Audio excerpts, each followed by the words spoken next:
I clenched the steering wheel tight, a big OL grin spreading across my face as I headed home. Man, today was huge for me. After grinding for years at the job, I finally got that promotion I'd been chasing. The news hit me out of nowhere, like the cherry on top of a rough week. I was even getting home earlier than usual for once. Now, I could finally give Jennifer some of the stuff she's been wanting, maybe even help her sign up for classes or some kinda training to get her career rolling again. See, Jennifer hasn't had a job in about a year now. She's been trying to figure out what's next for her, so I figured a bump in my paycheck might just be the ticket. I started thinking about breaking the promotion news to her over a nice meal. Heck, maybe we'd go to that little Italian joint she loves so much, where the waiters know us like family. I couldn't help but chuckle, already imagining the shock on her face as I rolled up to our humble little house. A tiny jolt of excitement buzzed through me. I parked in a hurry, itching to get inside and see Jennifer. As I stepped through the front door, I hollered for her, but all I got back was the faint murmur of voices coming from the living room. That's weird, I thought to myself. Was she on the phone with someone? I started down the hallway, ready to call out again, when something caught my eye. There was Jennifer, sitting on the couch in her robe, kinda loosely tied, with her laptop propped up on her knees. She didn't even notice me walk in. She was giggling quietly, leaning in a bit, one hand tugging her robe closed a little tighter. Then she spotted me standing there, and she just froze. "Jen, who are you chatting with?" I asked, cocking an eyebrow, totally caught off guard. Jennifer sat up straight, her face showing a mix of shock and something I couldn't quite place. Was that nerves I saw? "Oh, just a buddy from way back," she mumbled, her fingers fumbling to click something on her screen before she snapped the laptop shut real quick. While she was messing with it, I heard a piece of a voice, some guy, sounding way too smooth and familiar, saying, "Catch you soon, baby." What the heck? Who was that? I asked, my voice full of confusion. Jennifer's cheeks turned red, and she waved it off like it was nothing. "Just a friend, Robert, no big deal. Someone I used to know, that's it." She tried to play it cool, but something in her voice didn't sit right with me, like she was dodging the truth. My heart started pounding as I looked at her, just hoping for an easy answer. "If it's just a friend, why'd you start covering up the second you saw me?" Jennifer let out a shaky laugh, pulling her robe even tighter around herself. "Robert, you're making way too much out of this, honestly. It's nothing. Sometimes I crave a little more thrill, you know, like in those dramatic movies, some passion, a bit of spice. It's all just for fun, nothing serious." My jaw clenched hard. "For fun, Jen? You think this is a joke?" Her words threw me for a loop, my head spinning with questions and this weird, sinking feeling in my gut. A hot flush started creeping up from my chest, making my face burn. This sure as heck wasn't the night I'd pictured when I left work, riding high on my promotion news. I'd walked in expecting a warm welcome and maybe some celebrating, not finding Jennifer giggling on the couch with some random dude's voice in the background and her acting like she got caught in some cheesy soap opera scene. She let out a sigh, tossing her hair over her shoulder and leaning back on the couch, arms crossed in that way that always means she's about to say something I ain't gonna like. "Robert, can't you get it? I need more than this same old, same old. You're at work all day, buried in your job. I'm stuck here by myself, day after day. I'm dying for some excitement, some fire, Robert. I want to feel like I'm more than just the wife sitting around, waiting for you to notice me when you finally get home." I balled up my fists, feeling the anger boiling hotter inside me. "Look, Jennifer, of course I'm swamped with work. I'm busting my tail to make sure we've got a future ahead of us.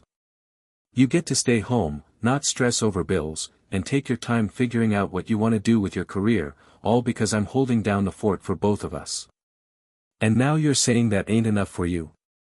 My voice got louder, the irritation spilling out clear as day.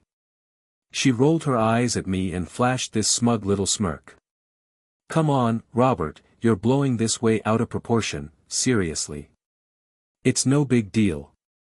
I figured you'd get a kick out of it, maybe even laugh a little. She let out a small chuckle, acting like this was just some dumb mix-up we'd get over. No big deal. My voice dropped low and steady, and I squinted at her hard. Is this guy your lover or what? The question just hung there between us, stopping us both dead in our tracks. She let out a huff, shaking her head like I'd lost it. Robert, don't be absurd. He's nothing but a friend, that's it. Then tell me what's going on here, I fired back, gesturing at her robe, which, even though she kept yanking at it, still showed she didn't have a stitch on underneath. Why were you sitting around chatting with this so-called friend dressed like that? Jennifer squirmed a bit, tugging her robe even tighter, a sly grin sneaking across her face. It's just a vibe, Robert. I kinda like it when you get a little worked up and jealous. Makes me feel all fired up, you know. My forehead creased as I tried to wrap my head around what she was saying. Have you been binging too many of those soap operas or reading all them romance books full of messy love triangles and over-the-top drama? You're treating this like it's some kinda make-believe game. What's so wrong with what we've got, huh? She stared right at me with this unexpected boldness in her eyes. I'm just craving some thrill, some tension, you get me? It's that spark that keeps a couple growing, keeps things from getting stale. I ground my teeth, planting my hands on my hips as I glared down at her. So, you reckon sneaking around with some dude behind my back is gonna make our marriage stronger? That lying straight to my face is gonna create some kinda magical connection? She sighed, brushing me off like I was the one being unreasonable.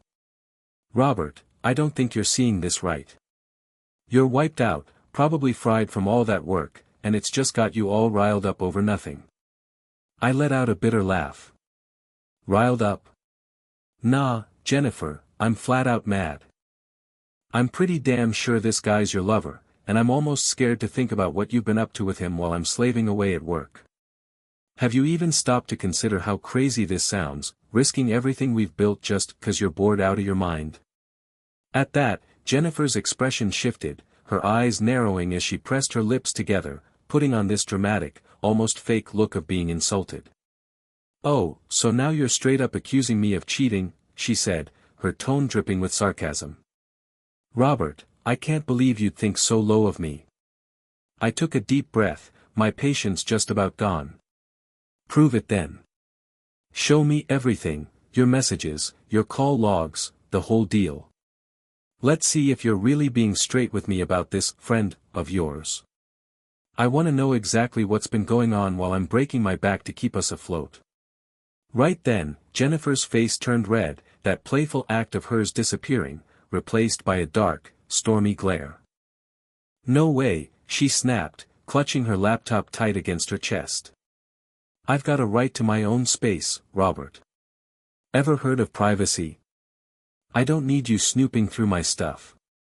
I just stared at her, a heavy knot of dread twisting up in my stomach. My jaw locked tight as I looked at Jennifer, watching that defiant look of hers crumble into something like shock and confusion. I didn't say another word. Instead, I spun around and marched straight to the bedroom, yanking clothes out of drawers and chucking them into a bag without much thought. A weird sort of calm washed over me. It felt like I'd crossed some kinda line in my head, and there was no turning back now that I could hear Jennifer's footsteps trailing behind me down the hallway. Robert, what are you up to? She asked, her voice shaky, caught somewhere between curiosity and worry. I didn't even bother turning around to face her. You're after emotions, ain't ya? You want all that tension and passion? All right then, I said, folding a shirt and stuffing it into my bag. I'll give you some emotions to chew on. What's that supposed to mean? She pressed, her tone shifting from just wondering to sounding like she was on the edge of freaking out. It means, I said, finally stopping to look her in the eye, you can live on your own for a while and think hard about how you've been acting. These little games you're playing, Jennifer, they don't work for me. And they sure as heck don't work for our marriage. Her face dropped, and she let out this over-the-top sigh, like I was making a mountain out of some tiny molehill. Robert, seriously, it was just for fun. You're taking this way too far. Nah, I cut her off, keeping my voice steady but solid as a rock. What I'm taking seriously is us, and it looks like I'm the only one who gives a damn. I need some space to figure out what's even left of this, Jennifer, 'cause I'm not gonna be the clueless husband who's kept in the dark while his wife messes around. As my words started hitting home, Jennifer's expression just fell apart. She slapped her hands over her face, letting out these loud, dramatic sobs. Robert, please don't do this. I was only trying to spice things up, she said, her voice quivering, but I wasn't buying it. I zipped up my bag and threw it over my shoulder. Spice things up? I snorted. Well, maybe you'll get a thrill out of some quiet time. Figure out what you actually want, Jennifer, 'cause this kinda thrill ain't got no room in our marriage. I didn't wait for her to say anything back. I brushed right past her and headed for the door, my steps heavy, like each one was sealing the deal. Once I got outside, I sucked in a deep breath, the chilly evening air smacking me in the face. The sound of the door shutting behind me felt like a chapter closing. I pulled out my phone and called up a buddy from work I could trust, laying out what happened in as few words as I could manage. Hey man, you're welcome to crash at my place as long as you need, he said right off the bat. We've got an extra room, no sweat. Appreciate it, Steve. Just a few days, till I sort something out. Thanks a ton. As I drove off, I couldn't help but shake my head, trying to wrap my mind around the chaos of the last few hours. Here I was, my whole life flipped upside down over these so-called harmless games Jennifer kept pushing. But if they were so harmless, why couldn't she just be straight with me? Why all the hiding? Over the next few days, I blocked her number, dodging the flood of desperate calls and texts she kept sending. It wasn't till I got myself settled into a rented room that I started looking for a lawyer, ready to figure out my next steps. We didn't have much in the way of property or assets to split, and even though we'd been together a few years, we hadn't really built a proper home or started a family. I'm still young enough to hit the reset button, and if nothing else, I've learned a hard lesson. If she's so hungry for tension and excitement, I thought with a bitter edge, she can go find it without dragging me into it. For the first time in days, a little bit of calm started settling over me. Months rolled by, and the divorce process kept chugging along. Jennifer wouldn't stop trying to get a hold of me. She texted non-stop, called from random numbers, even sent old-school handwritten letters begging me to talk. But I kept my distance, my head and heart just worn out from the betrayal I never saw coming. Finally, the day of the divorce hearing showed up. I figured it'd be a quick, by-the-book kinda thing, but there was Jennifer, sitting there in person, looking all jittery, her eyes scanning my face the second I walked into the room. As the hearing went on, Jennifer seized her chance to talk to me face to face. Her voice trembled, fresh tears running down her cheeks as she locked eyes with me. Robert, please, is there even a tiny shot, any hope at all, that we can patch this up? I know I screwed up big time, but can't we give it another go? I stared back at her, my face set like stone, my mind made up. Jennifer, we've been through this already. I can't do it. I don't want to be with someone I can't trust. I'm not interested in coming home every day wondering if there's some kinda stunt waiting for me. This ain't what I signed on for when we got married. Jennifer's tears started pouring even harder, her voice getting more frantic. Robert, I never meant to cause you pain. I don't know what I was thinking. I figured it'd be no big deal, just a little fun. I never imagined it'd end up like this. Well, it did end up like this, I said, keeping my tone even and firm. And the damage is already done.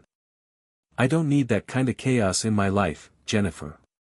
I took a long, deep breath and gave her one last look. We're through. With those final words, the divorce got wrapped up. For me, the hurt from her betrayal stuck around like a bad aftertaste, but I threw myself into my job and focused on carving out a life I could keep a handle on. Meanwhile, Jennifer had a rough go of it after everything fell apart, having to hunt for a job for the first time in forever. She got tossed back into a world she hadn't been part of in ages. Her days of lounging around at home got swapped out for the slog of job interviews, getting turned down left and right, and long, draining hours of frustration. A year went by just like that. My life, while a lot quieter, felt steady and peaceful. I relished not having to deal with the constant uncertainty Jennifer had dragged into our marriage. Then, one night while I was sifting through my emails, a subject line jumped out at me. It was from Jennifer. I nearly trashed it without a second thought, but something, maybe a nagging curiosity, stopped me. It had been a whole year. I'd ignored every call, text, and attempt she made to reach out. But this email, I figured, might finally put a cap on things. My finger hesitated over the mouse for a second before I clicked to open it.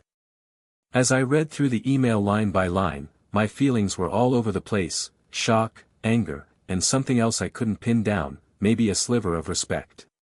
Jennifer was laying it all out there, confessing to everything she'd dodged or hidden during our marriage. In the message, she owned up to messing around with another guy on those video calls.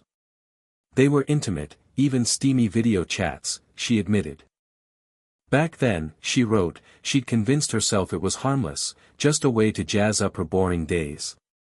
She even said, I kept telling myself it was a laugh, nothing but a dumb little game. I didn't see how stupid I was being, how much it'd end up hurting you and wrecking what we had. But that wasn't the half of it. She went on to say that after I walked out, this friend of hers became her only source of comfort. She started dating him, hoping it'd dull the ache of losing me and the life we'd put together. But that relationship went south fast. The guy she thought was a pal turned out to be manipulative and full of lies. They split up not long after, and Jennifer spent the rest of the year trying to piece her life back together. In her email, Jennifer poured out her regret, a heavy sadness weighing down every word. She admitted that losing me taught her a brutal lesson, one she couldn't just brush off. She'd struggled to land a job, had to learn how to stand on her own 2 feet, and face the consequences of her mistakes without the cushion of our marriage to fall back on. She wrote, I had to go through all this to finally get what I should have known from the start. I see now how much you did for me, how much you gave up, and I realize I took every bit of it for granted. Toward the end of her email, Jennifer pleaded for my forgiveness, writing, I'm not asking to go back to how things were. I just need you to know I'm genuinely sorry. I get now what I tossed away, and it eats at me every single day. I'm not the same woman I was, Robert. I've grown up, and though I'll always carry the regret of how we fell apart, I hope maybe someday we could find a way to be friends.